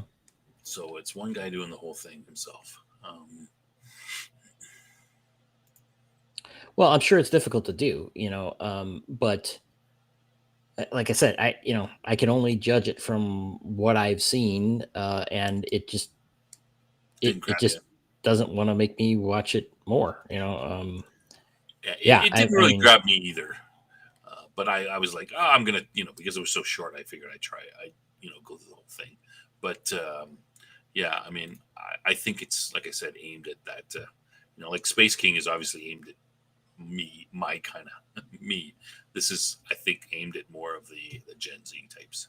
It would fit with their thoughts and way that they are. Well, I'm not sure. It's an interesting question whether people that have not lived a whole lot of life need to be incredibly introspective about life, and I don't want to I don't want to be too harsh about that, but it's like, maybe you need to go and do a little more instead of wallowing in this kind of thing, because this, that should, and again, it's just a first impression on what this is. You know what I'm saying? It's, but that's how they treat them. That's what they've been. That's how they think. Yeah, they've been told that. Oh, everybody's got to have some sort of, oh, I have a slight ADHD. I'm slightly this. I'm a little anxious and stuff. Yeah. When we grew up, I was anxious too and I'm nervous. Of course we were, because things would happen, but we didn't make it our personality. Okay. The last thing we need, then, in my opinion, is entertainment enabling more of that. That's not what they need. They need the opposite of that. Maybe think about something other than navel gazing. And but it's not about. I mean, I'm not going to disagree, but it's about reflecting back to them what they feel, right? So this I think that this is kind of a reflection of that aspect of that generation. I'm not saying it's something that they need, but I think that's interesting, right? Like how entertainment reflects. You're probably right. But it's like, where have things gone wrong here? I mean, and it's not just, it's not like, oh, these parents, they raise these kids and they blah blah. It's more than that. It's and I don't want to be too hard on this generation either, because this is getting off on a tangent. But I remember 10 years ago or something, listening to millennials complaining about, their lot in life. And I was kind of like, yeah, everyone's had it hard, right? Kind of thing. I do look at Gen Z at this point and the things that have happened in recent years. It's like, and have you seen any of these videos with they're like, I work 40 hours a week, I'm doing this, I can't afford anything. It's like, yeah, they're not wrong. It's like Yeah, they are in a really deep pit that Oh, other people have dug for them. yeah. you No, know for sure. I mean, inflation has gone out of control. yeah, They cannot, like, you look at the cost of, my parents could buy a home and pay a mortgage, and it was, something like, in the 20% of their 20 to 30%, it's like 25%, something like that of their income. But now if you wanted to buy a home, it would be like, rent and your home is, close to, the 45, 48% of your income. Like that's almost twice as much. That's astronomical, relative to the cost of everything. We've, they've yeah, really been screwed with. I mean, it's not completely wrong. I agree with you. yeah, right. So I'm not trying to dismiss where this generation has found itself. I'm just saying that wallowing in that and doing more of that and making, circling back around that into a downward spiral is the exact wrong thing.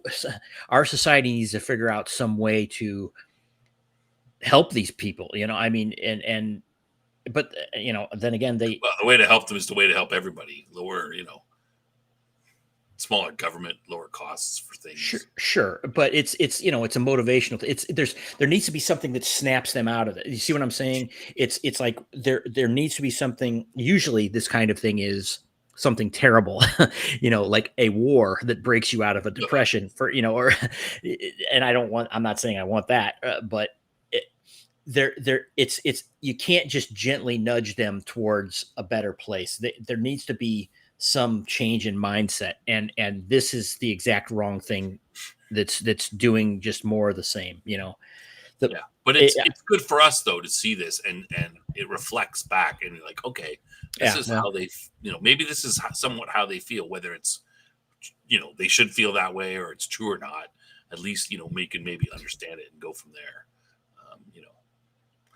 And I mean, I think, Fair I think you made a good point, but I think Weatherman also makes a good point too, right? Like, which is the kind of the tough love. Stop staying at home and doom scrolling on TikTok and go live your life. And like, I have like I said, I have an 18-year-old and a 13-year-old, and we gave the 18-year-old got a phone in grade 7, because then they, that was the, 13, 12 years old. I mean, I was surprised before then, but it was sold to me like, oh, well, they're in school, they're in high school now, well, junior high, they're starting to do things on their own. They're, joining clubs and staying after school. It's, an important communications tool. But the next one, we decided, no, that the next one's like, the next one's not getting a phone until grade 9 at least. We're like, nope, not in grade 7. We're not doing that again. Those phones are just bad for them. Well, yeah, social media. Listen, my first one, when she got it in grade 7, she was one of the last ones to get them. Everybody else, like these kids, some of these kids had phones in grade 5, and now some of them weren't, they weren't hooked up to the internet, but they were just playing games on them on the bus or something. I don't know what they were doing. Well, I can't tell. I see babies at a restaurant or something, and they are they're glued to a phone. I mean, I'm talking like 2 years old, kind of thing. It's pretty bad. Side note, I was at a McDonald's the other day, and I saw a dad and 2 little kids, a boy and a girl, and the girl, I happened to notice she was like, the dad was clearly like at the end of his rope, at the end of the day with the kids, or I don't know what it was, but clearly like he'd had enough. But the little girl was like going crazy about, the McDonald Land toys on display there. And I'm like, oh, a kid that actually is interested in toys. How refreshing. It's like, yeah. So again, silver lining maybe, but it's and let's not, I mean, when I was growing up, sometimes kids were plunked in front of the TV for the Oh yeah, parents. Go yeah. I watch agree. TV, boom, right? Get No, rid of the kid. So I don't really see a difference between mm, that and like giving a kid a phone to watch a YouTube, appropriate okay, YouTube. yeah, you're right. However, there are some differences, right? Social media The is the phone can difference. go everywhere, right? Yes, yes. It's in a nutshell, social media, because it's the psychological damage that's being done by the way social media works is, Yeah, I think, a key, if not the key problem. yeah. James, you're not. Are you telling us you're in? James, are you Gen Z? Is that what you're telling us? I pretty much assume that everybody is 45 to 65 who comes on the channel because that's what Well, most of our people are. I yeah. don't think James, you're not. Come on, you're the same age as the rest of us. You're an old man like us. Uh, I'm not telling you to get a life. I'm just concerned about my kids and yeah. yeah. Well, what Weatherman brings a point. It says parent problem. Yeah, absolutely. In my opinion, the best thing that a parent can do is not allow your kid, while you have control over them, to use social media and Yeah, limit devices, just like you would limit TV or anything else, yeah, um, as much as possible. And it's one of these things. It's like it's gotten to the point where you, I mean, if you were to take away all screens from your kid, is that what's needed? To kind of get back on track? Maybe. I mean, I can't imagine that a kid is going to be like, oh boy, or a parent is going to be, boy, I really wish I would have given my kid more screen time. yeah. You know. And for example, I was able to keep my oldest away from stuff like Instagram, which I think is toxic, Mhm. until recently. But she's only using it because she belongs to these various groups and like a club, and Mhm. they tend to do everything over Instagram. Like they use it to say, hey, we're meeting at this place, or we've got this event or whatever. um, Even her school, right, she had to get on Instagram in order to find out when she was a freshman, to find out when freshman events were going on, right? Like Yeah. a welcome barbecue, or hey, we're gonna go, that's part of the social aspect of it. Hey, we're gonna go and do this. We're gonna go downtown and watch a movie, whatever it was. You had to go on Instagram, and I'm like, Instagram is just garbage. But yeah, they, you know, they're not helping. We would just you put up a poster on the bulletin board. But yeah. Yep. So anyway, Deep Space Kiss. I might watch the next season when it came out. They grabbed me a little bit with the whole. All right, well, there's something going on. There's some sort of conspiracy with the humans, and something.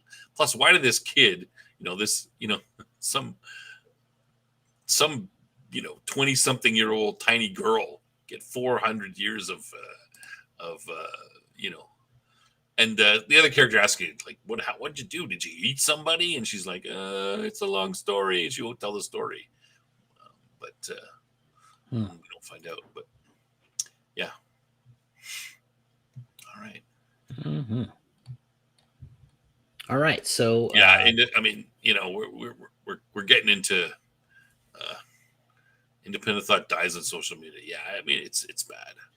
I'm trying to teach my kids to be more, critical, and I try to tell them stuff and say, hey, don't listen to me. Go look at, I think this, but go find it out for yourself. There's a lot of death of critical thinking, I think, as well. In the last, 20 years, they haven't really been. They're taught. They don't understand. We yeah, used to almost. we used to be like our teachers would tell us something, but they wouldn't. They'd be like, oh, this and that, but they wouldn't be like, it's the thing. You got to believe it. They'd be like, go and find out for yourself.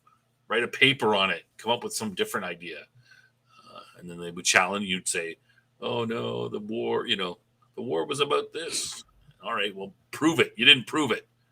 Go back and do it again or something, right? Yep. Yeah, it's disturbing. But anyway, we can do a show about what's wrong with them kids later. All right. Yep. Cam, anything else? No. I think that's about it for. That's about all I wanted to do for. Oh, you know what? Sorry that this is a different subject. Uh, you had previously asked, oh, what do you do about sci-fi, or whatever, right? For we didn't talk about that. I happened to a couple months ago, I bought a collection of a comic from the '80s called American Flag, and just this weekend I busted out and started reading a few things, and man, it really captured me my attention quickly. And there are some elements in there that are very sci-fi like. American Flag. Yeah, it's a comic by Howard Chaykin from 1983, and I'll just tell you just one thing. For example, the and Jason would like this. Everyone check out Sci-Fi from ATV weekdays for Life from the Bunker at 1 p.m. Eastern. But it's the main character of it. It was like a TV star, and he got canceled or fired or whatever, and he ends up in this other position, which I won't go into right now, and replaced by basically a holographic AI replication of him. So it's that kind of thing that we're talking about here, 40, 2 years later, of, this is a real thing, right? About these actors getting, just copied and put into things that they had nothing to do with. So it's, and there's other things in there too. It's kind of hitting you with a fire hose about the, the setting. But it's like, that's pretty accurate. These are all things that are, I guess speculative at the time. And it's like, it's always interesting to see how many of those things come true. But I'm like I said, I'm only three issues into it, and it's 50 or more or something. So, but that might be something to discuss in terms of sci-fi at some point. Yeah, interesting. Yeah. All right. Potential future show. We've got to try to figure out how to package the show and say, is it going to just be about this one book, or is it going to be about? We're going to talk about different ones. That's always that's always my problem. Trying to figure it out. Yeah. All right. Okay. Good. Is that it? Anything else? No. We're going on 2 hours. I think it's time to. I could talk a little bit about Brave New World, but I don't know if I want to. Well, incidentally, Brave New World was in it. They had like their fore and afterword or whatever of this comic, and Brave. They kind of said, "Here's your primer for this," and Brave New World was one of them. The movie Brave New World. Oh no, the book. Yeah. Yeah. Oh, I'm talking about Captain America: Brave New World. Oh, okay. Sorry. I saw that this week. Yeah, right. The Marvel movie, which is Brave New World is a great science fiction novel. I wasn't too impressed with the movie though. I think actually the movie had something. It has a kernel of a good idea there, but they screwed it up. Of course. I think it's because of reshoots and not knowing what the story what they wanted the story to be and all that stuff. But I can save that for another. You can save that for another time. We don't want to. 2 hours is long enough. We got a show next. We can do a show next week about it or something. Add it on to somewhere. So what's upcoming, Cam? Beats me. I mean, other than Babylon 5 on Wednesday. Babylon 5. What are we doing for Babylon 5? All Alone in the Night? Is that the next episode? Yeah, that's right. I haven't. This is a new one for me. Like we're in new territory now. I started watching a little bit of it, but I didn't finish the episode. So I gotta. I know it's about Delin and it's about Sheridan. Yep. Something about them. Sheridan goes on he takes a ship, one of the fighters somewhere with an escort to do some sort of milk run type thing. Ivanova says, you do it. He goes, I want to do it. And then Delin has some problems about getting kicked out of the council because she's not human, or maybe.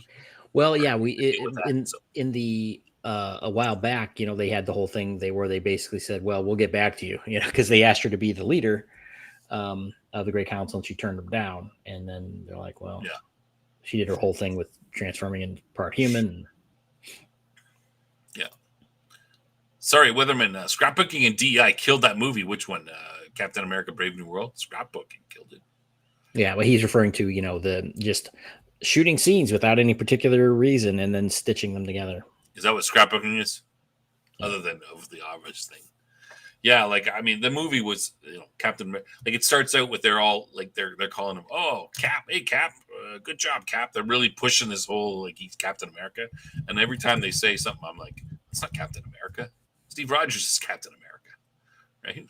Mm. And then at the end of the movie, there's one, they're kind of building him up and trying to make you think he's Captain America, and you're like, he's not. And then near the end, they have a character say, "You're not the real Captain America," and I'm like, that's what the movie should have been about. Him trying to fit into the role of Captain America. That should have been his part of his journey, right? But they imply it's that because at the end, the president tells him he's not really Captain America. But there's none of that at the beginning of the movie. Everybody's kissing his ass and telling him he's Captain America and he's doing these amazing things, fighting better than Steve Rogers ever did. And I'm like, what the hell? I don't think they knew what they were doing with that movie. It's a mess. Anyway. Yeah, okay. All right. Yeah, so Babylon 5 next week. I'm not sure what we're doing next week, but I'm going to talk to it'll probably be a couple weeks. I got my game guy is back. He's got a channel. And we'll do a little cross promotion with him. We'll talk about maybe video games, Cam, 4X and Grand Strategy. What are some of your favorite? Do you have any favorites in those areas? In the video game category? Yeah, you know what I mean by 4X. Yeah. Like I said, I haven't really played many video game ones like that. Well, Civilization way back. I think we touched on last week. It would be a 4X, yeah. But sci-fi based ones, I think I mentioned I played some Star Trek ones at some point, but again, that's not. I haven't been deep into them. All right. Okay. So I'd be interested in hearing more. Yeah. We'll talk to him a bit about it, and I think I haven't decided exactly what we're going to talk about. I think we'll talk about we'll define what the genre is for anyone who's watching who might not know, and then maybe go into some of them and where it's going, that kind of thing. So I think that's what we'll be looking at in a couple of weeks. Give them some time to prep and stuff. But yeah, all right. So that's good. But next week, who knows what we'll do? We'll figure something out. Weatherman says, I play a lot of 4X and never knew it. Yeah, there's a lot of 4X. Stellaris would probably be that would be maybe Grand Strategy, but yeah, we'll talk about that. But he's got a channel, Critical Moves Podcast is the name of his channel. That's the guy who Al will be talking to him. He streams with a couple of other guys. I don't know if he's going to bring them, if it's just be him. But he said, yeah, sure, we'll do something. And he's off of vacation now, so we'll have to link up and figure out what we're going to do. Cool. Right on. Should be good. I like a little cross-pollination. If anybody has any ideas for shows that they want us to talk about, or other groups, YouTubers that we can cross-pollinate with, we're happy to do that. We're trying to, build up a little bit and bring some interesting stuff. It should be sort of sci-fi related, but we are occasionally willing to go into the fantasy realm or other pop culture, right? Tolkien. We're happy to do that if we want. So yeah, that should be good. All right. Thanks everybody. Yep. Hopefully we'll see you next week. Hope you enjoyed the show. Yep. Thanks for coming. Good night.